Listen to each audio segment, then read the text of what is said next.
What?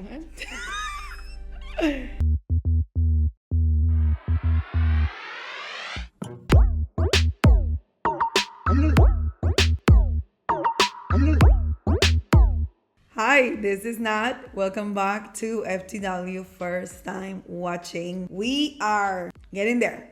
We're almost done. It has brought many laughs, many tears, and a lot of cringe. A lot of cringe. So, what is up next is deliberations, which I am all here for. As we know, Ronald is the foreperson, so that means he is the one accountable for presenting the verdict and also for kind of handling the voting and making sure that people are agreeing. It seems that has to be unanimous, so that's gonna be interesting. Even if every other episode they were sequestered, this one feels even more like a canned episode. I haven't seen it yet, but that's what I would assume. So before we go into it, find your snack, take a seat, and let's watch Jury Duty Season 1, Episode 7. Oh, I'm sorry, Ronald. I feel like up to this point, it's all been fun and games, but now they're getting into like what is supposed to be a deliberation of a sentence or, well, it's not a crime, so I don't know. Oh, it's just a liability, who's gonna pay who, whatever. And I feel like it's a lot of responsibility for Ronald for something that is fake, but for him it's not. So I don't know. I'm going a little iffy into this one. But I do want to see him being pushed a little towards his not comfort zone, because I feel like that's where you always have room to grow. Fingers crossed. Today is the last day. I have no idea what could come up, what can come up. Good morning. Good morning, y'all. That's a nice looking shirt, Vanessa. Thank you. I'm ready to deliberate. Guys, Gorgine. Lone Pine director canceled. He called some bitch sweetheart or something like that.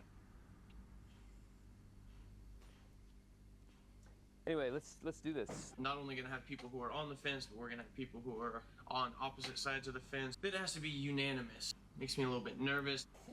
You should be When I nervous. came to this, I was totally fine with being a face in the crowd, you know? Let somebody else lead this shit. I don't know what you're gonna do to come to a conclusion on this one. You told me that you did not want to be foreman. I'm glad he is, not me. Yeah. Let me check everybody out. Y'all, I'm proud. You know what I'm saying? We got some serious stuff to do today. Knock yourselves out. Trust yourself and trust each other. Do you feel persuasive? I don't feel persuasive because I'm not trying to convince anybody of anything. I just want to hear what other people have to say before I make a decision. I don't know, man. I'm also new. I don't know what I'm doing, man. I don't really have the responsibility because I'm not on the jury, technically. It's like going to a party with a bunch of friends. You can drink your ass off because someone else is going to be the designated driver. Hey, do you guys want to just start? This is essentially us taking a vote right now. I don't think the defendant is liable. I think he is. I think the defendant's liable. I feel that the defendant is not liable. I feel the same way. Todd, how you feel? Not liable. I believe the defendant is liable. I agree with Ken. It feels to me like they're both liable. My 30-year face reading experience, he is liable. What am I thinking about right now? Thinking, not thinking, thinking, not thinking. That is what I was doing. So where are you? I'm here with Barbara. Pretty much half of us are going to have to change our mind. Yeah, what do you got, Todd? If this is his station to these open containers, he's starting work, this is heating up, he passes out here, he would have had to override the computer. This is presumably causing a disruption. And then if he's covered in urine and excrement, it seems inconsistent to me. He used the bathroom on himself, okay? Yeah. He did say he emptied his bowels. We're not supposed to be talking about chemical because the judge said to strike it. The judge did order us to disregard this notion. But what I won't disregard is the fact that when Lonnie and I were at the factory, Yes, Ronald. there were very clearly some barrels moved. Those barrels were moved up into that room because they knew we were coming. Get old You stalemate. know what? It's hard. People can't even get on the same page when you order lunch. I just want to say one thing. I've been teaching for 10 years, and I know hundreds of Trevor. As a group, find him liable. He learns from that. I think we're doing him a favor. It's not about tough love, it's about the facts. If you have smoking, if you do it for a short time, then you might not get emphysema. That day for Trevor was his emphysema day. Okay. I mean, I get it. Did? Not a great analogy. Somebody's responsible. The Yes. boss. No. Yes, there is. No. Yes, an incident occurred. Why not? They didn't seem thoughtful in what they were wearing, and that was a little offensive for me. I had a offensive. trucking company. I am always responsible for my drivers. It means she's not running her business right. You have to take in consideration the working conditions there. I would like to know what his blood alcohol content was. To me, that's very, very relevant to the case. That was key to me. If his blood alcohol content was very high, that means that more than likely he was drinking in the morning. Yeah, you know, maybe he was drunk and maybe that's how this whole thing happened. According to the toxicology report, his blood alcohol content 011. This is nothing. This is him drinking the night before. Corroborates his story that he was not drunk. Just to recap, Trevor Morris placed himself at the workstation. He said he started working. You guys saw the workstation. We heard from 3 different people. Are you kidding me? Oh, go ahead, sorry. But Mr. Schiller has testified. Oh my God. I'll be done. Sorry. Done? Based off of everything we've been told, I don't think it was his negligence that caused him to input this wrong information. It sounds like he had poor working conditions. As an employer, you are responsible. I want to talk about his workstation next. When we went upstairs, there was a back room, very heavy chemical smell coming out of there. I just wanted to say that I use a device. Good, thank you for clarifying Yeah. that.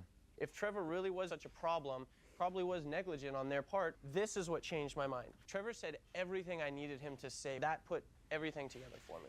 I'm having a hard time believing anything Trevor says. Why would I think that the plaintiff is lying? You can maybe not believe Trevor. Do you believe our 3 jurors saw these things upstairs? But I would assume that they have chemicals at a printing factory. We have to figure out the inconsistencies in this case.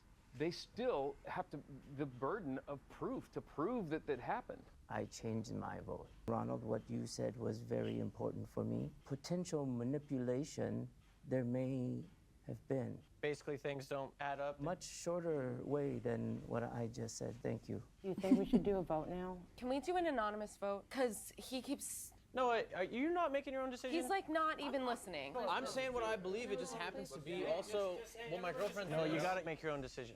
I knew she was gonna say she was upset about it. All right. Yes. Pat, read me off what we got. Not liable. Not liable. Not liable. Not liable. Not liable. Not liable. One more. Liable. Liable. Oh my God. One. All right. What is the supporting evidence that shows that Trevor is liable? And again, this is for everyone. I was trying to lead the discussion in a way. He's doing great. He's doing great. If you speak, it doesn't mean you're the person that said liable. Well, this isn't getting resolved anytime soon, so what do you say we take a break? So 11 of us have voted in one direction and 1 of us voted in the other direction. I don't want to put a number on it. I don't want to put a date on it.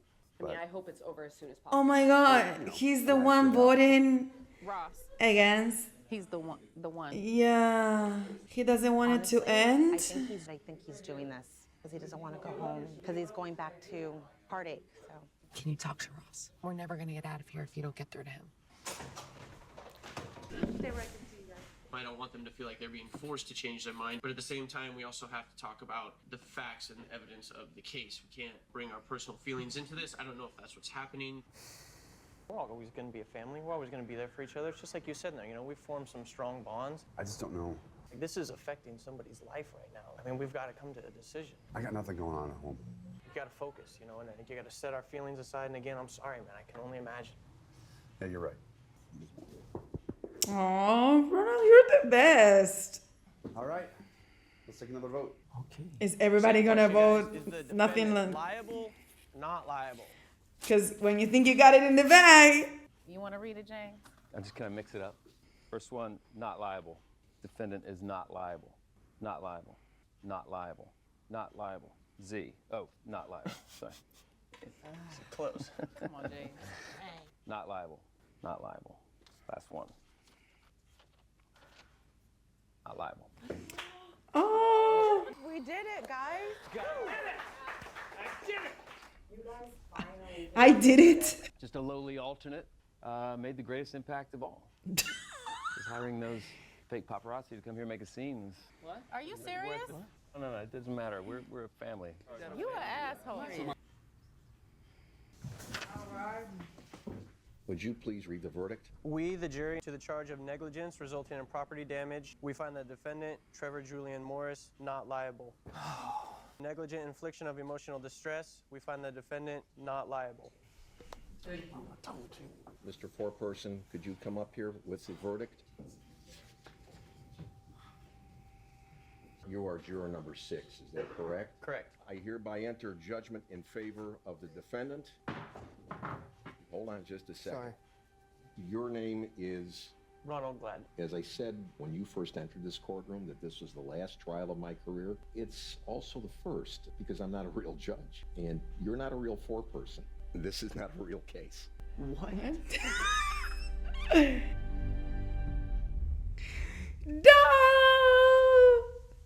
No trailer at all. Oh.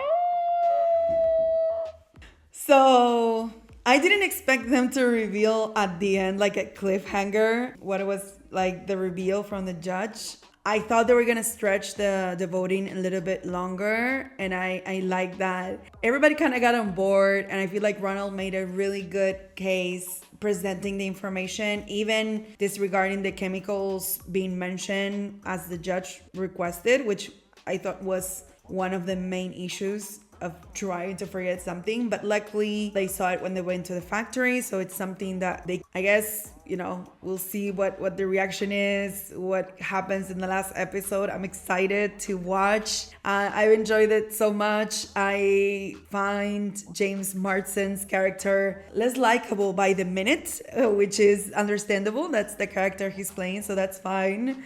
But he's, oh God, he's annoying. But Ross, everything comes to an end. So this will too. So we're gonna take a look at the, I don't know if it's the ending or like the epilogue, whatever that might be, but it's the last episode of Jury Duty. So